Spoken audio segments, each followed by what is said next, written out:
Hello, everyone. It's time for something a little bit different for us. It's a day one release because I got this game a bit early, and unfortunately, our regularly scheduled John of the group could not be here today, so we instead got a different one, who's also a big fan of Blaster Master. Say hello.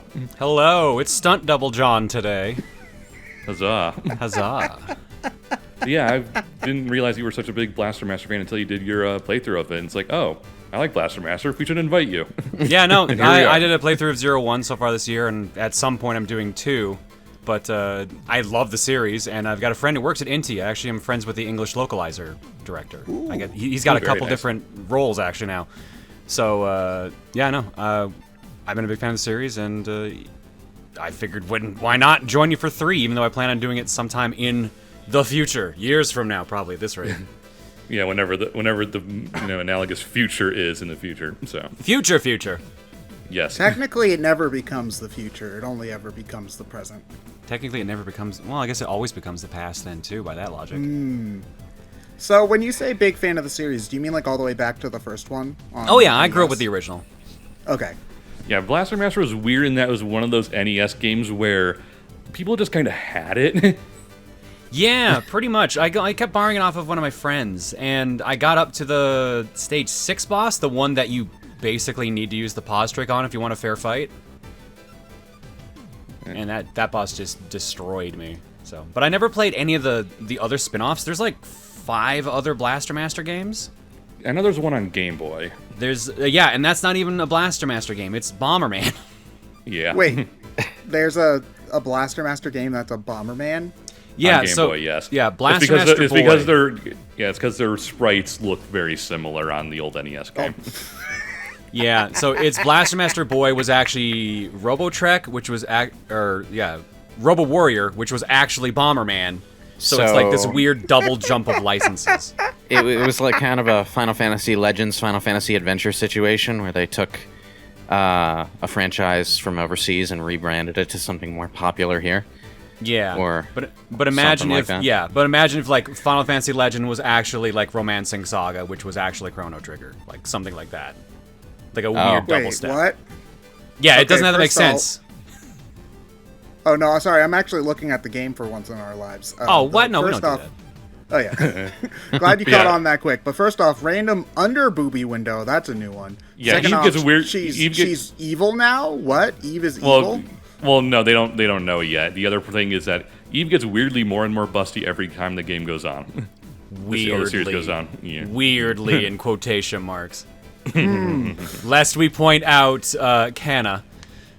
Weird. Yeah. So wait, so is Eve evil or not? Like, what, Here, well, what That's happened? what we're trying to find out. Yeah, to get you caught up, the end of 0-2, they make it to Planet Sophia, but at the beginning of 3, they get arrested immediately upon landing on the planet because they think something's up with Eve. Because she was infected at the beginning of 2, and now she's not, so they're trying to figure out what's going on with that, and they just arrested Jason and took Sophia. Oh, okay. So I thought that. I guess it would help if I was actually reading, but you know. And Yeah. Okay. So the way that she was standing there had a very big "I'm like the villain lording over you" vibes. well, that's what all the locks were there for. She's technically being imprisoned. Wait, they just left his tank in the jail cell? Well, no, it was I assume it was outside the jail cell, but No, it's in a research department area. He's mentioning right now that they actually took parts out of the tank, so it's actually which is why you don't have your upgrades anymore. Yeah. Exactly. They took all the powers. So, like, the realest thing about this story that I can see is that everyone's happy ending just has to be ruined by bureaucracy being run by a bunch of absolute the frog fools. Too? These guys are dicks. Yeah, they even stole Fred. What the hell is this strange frog? We're gonna take it. So, like, we can't just have a happy ending after dealing with the whole mutation thing.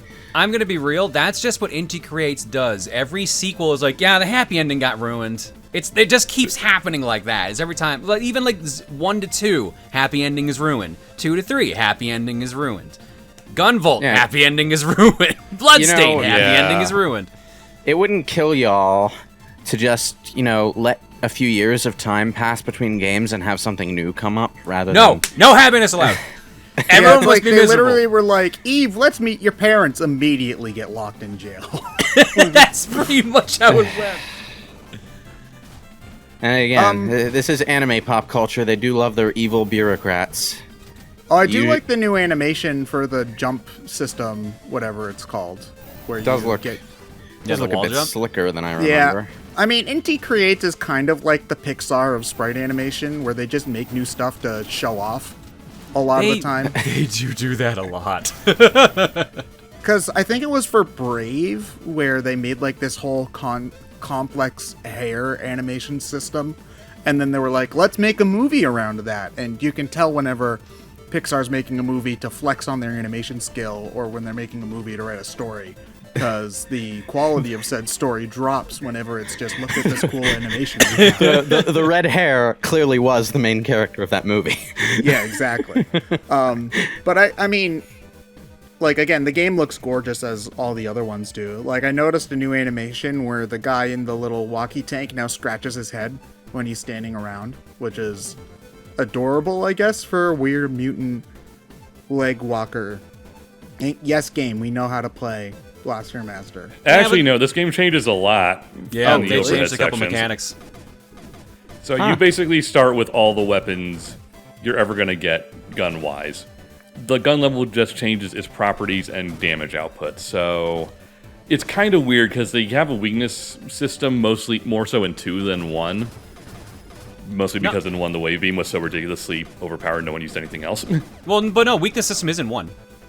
No, I know it is. It's just Yeah. wave beam was so good no one used Yeah, it. no, that's fair. So basically they're kind of trying to force you to use the weakness system in this game. Okay, so, like, you always have the whip, the spread shot, the burst thing, and lock just on. leveling up the gun level just makes all of them stronger. Okay. Yes, Well, exactly. And a few other properties depending on which gun it is, but yeah. Do you show off the menu that shows off the differences? No, I figure it's easy enough to just explain them on our own. Fair enough. This kind of progression can actually help, like the escalation of the player character's power feel from one game to the next. Like starting a game with most or all of the tools you had at the end of the last one, getting stronger in other ways as you progress can feel rewarding in its own way. What comes to mind for me is Infamous 2, where you started the game with some of the upgrades, mobility upgrades, and power upgrades that you had at the end of the last one. And you did lose a little because Cole went and fell into the goddamn ocean like like a nincompoop, and that's not good when you have electric powers.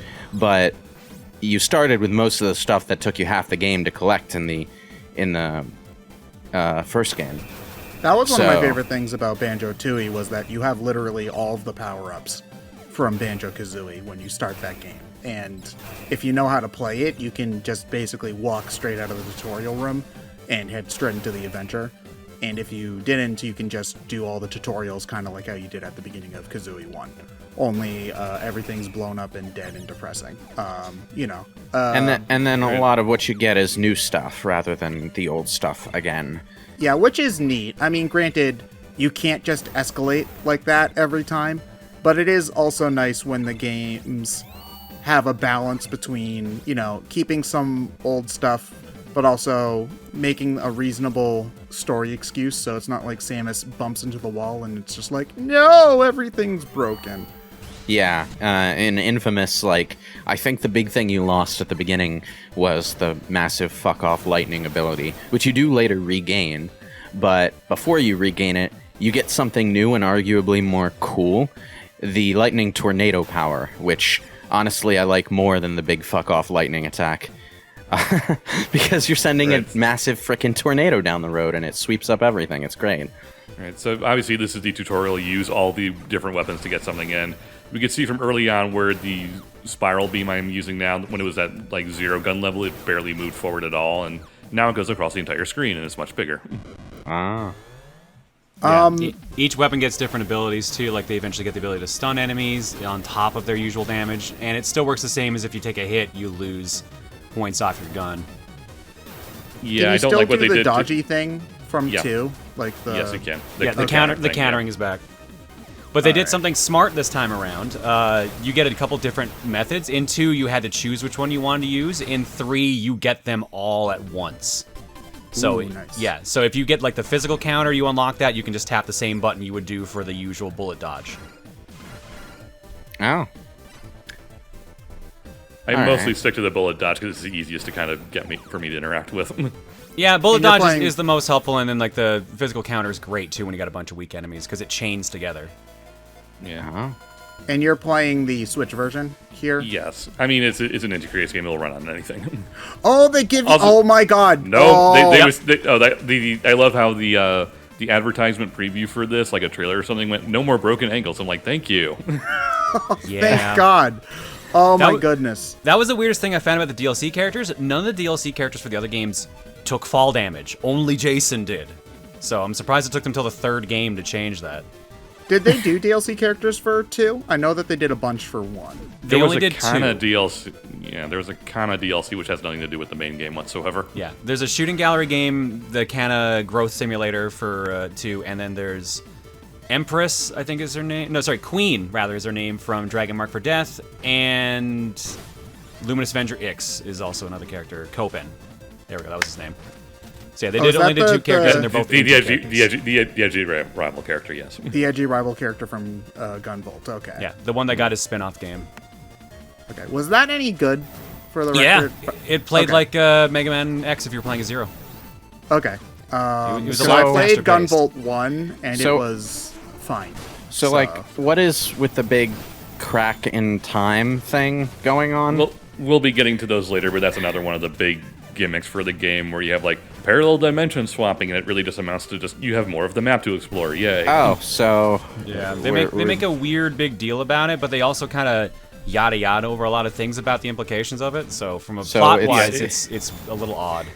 so Yeah, it's just kind of here, and no one really cares. so is Jason here going to find out that the bad guy was him all along? If only it was that simple. Oh, God, Oh. that means he is the bad guy the whole time. No, he's No. I mean, in some ways, maybe depending on how you view the whole Kane Gardner situation between the Japanese version of Blaster Master and the American version of Blaster Master. Okay, hold on. So you're going to need to explain that, because I know that they took some elements of the English version of the NES version. Okay, For so this. the Zero series of Blaster Master is less a reboot and more a mishmash of the original Japanese story and continuity and characters and the American continuity of characters. Huh. But the American continuity took much more priority. So in the Japanese version, Metafight, it's Kane and Jennifer.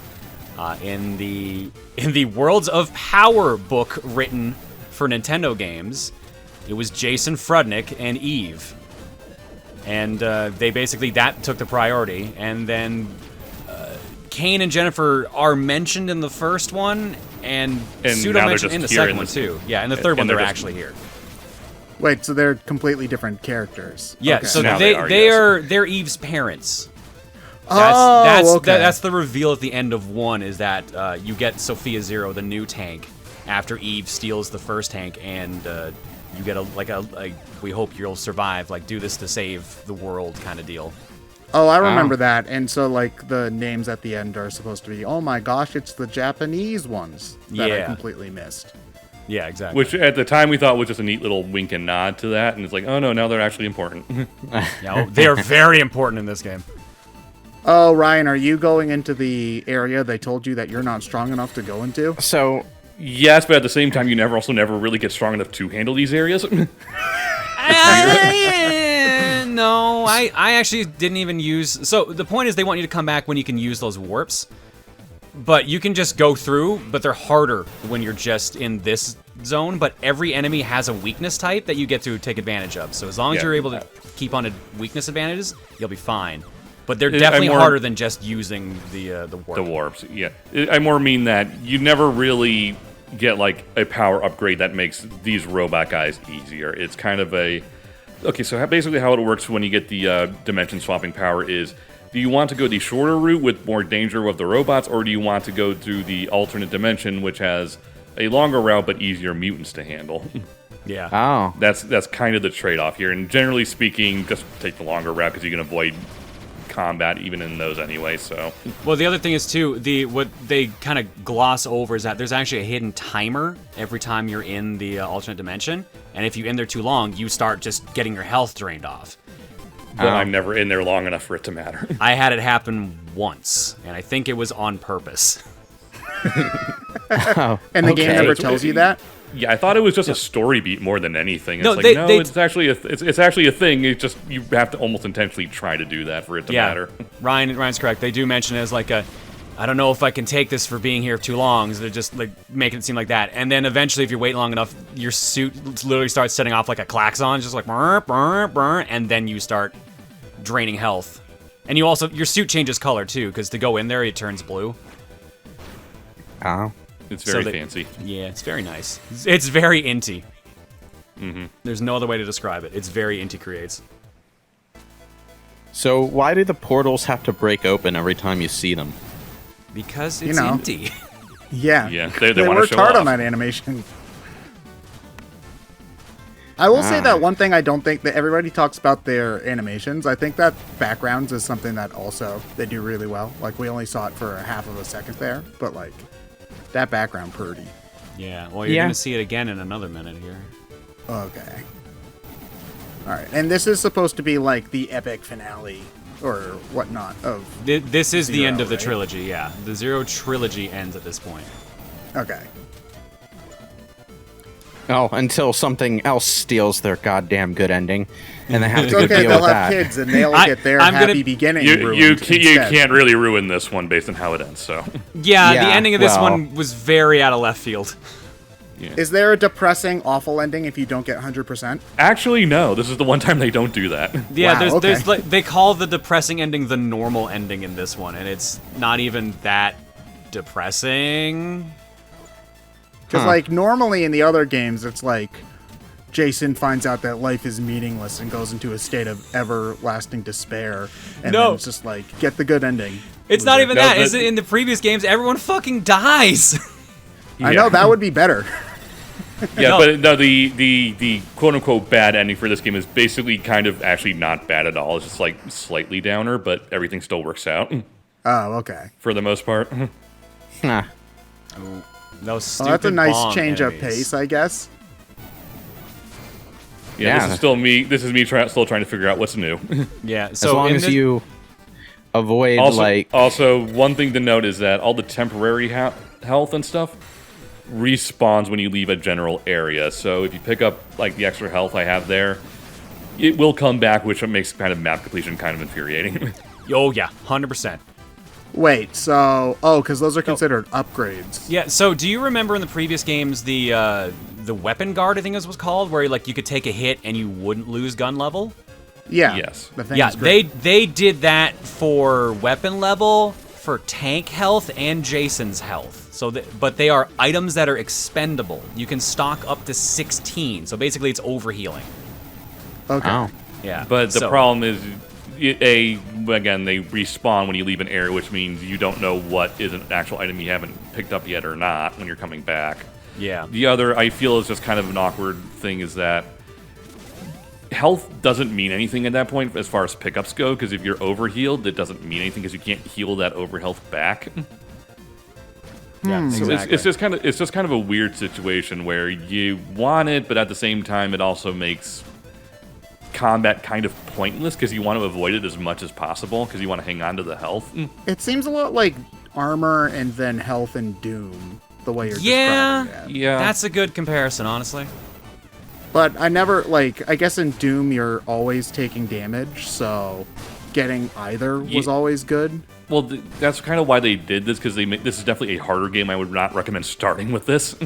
Oh yeah, no. I Compared think to this is Zero the One. hardest of the three, easily.